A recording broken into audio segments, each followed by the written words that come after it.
Nepal is going through one of the most difficult times in its recent history. Corruption has reached such an extreme level that for many young people, living and building a future in their own country feels almost impossible. Political instability has become normal. Government keeps changing, leaders keep switching sides. But the problem of ordinary citizens never gets solved. Youth are frustrated because while they dream of working hard and building something, the system blocks them at every step. Leaders are not thinking about the nation or the people. They are only worried about saving their position, protecting their party, and fighting for power. For the young generation, this has created an environment of uncertainty and hopelessness. The recent attempt by the government to block social media has made this frustration explode into the streets. On September 4th, the government suddenly announced a ban on 26 popular platforms like Facebook, Instagram, YouTube, WhatsApp, X, and others. The reason they gave was to control misinformation and protect national security. But for the people, it was very clear. This was about controlling free speech. In today's world, social media is not just entertainment. It is where young people express themselves, raise their voices, do business, learn skills, and connect with the world. Blocking social media is like closing the doors of freedom for an entire generation.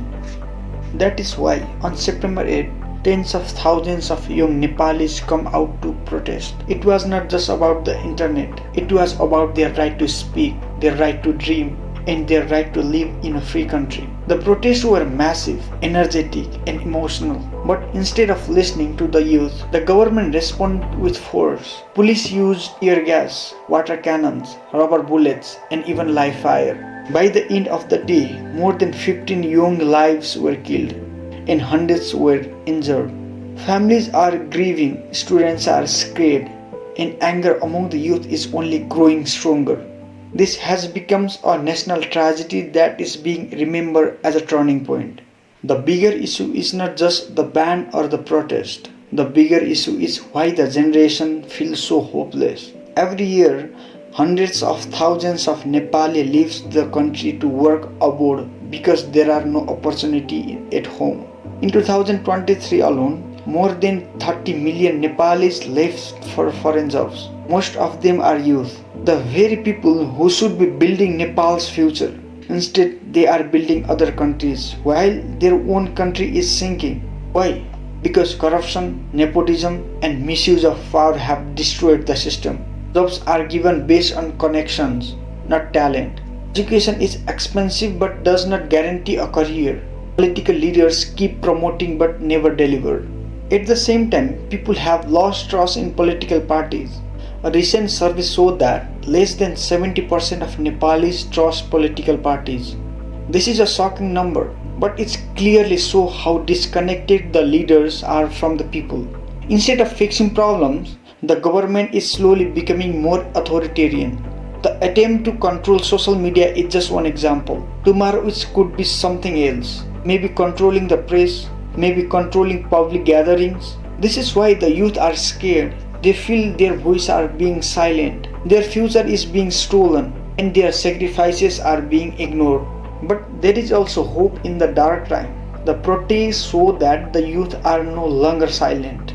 They are not ready to accept corruption, lies, and dictatorship. Even after losing young people, even after facing bullets, they stood up and demand justice. This spirit of unity and courage is powerful. It shows that change is possible if people keep fighting for what is right. The sacrifices of those who died on September 8 will not be forgotten. They are not just victims, they are a symbol of a new awakening. Interim government has two choices now.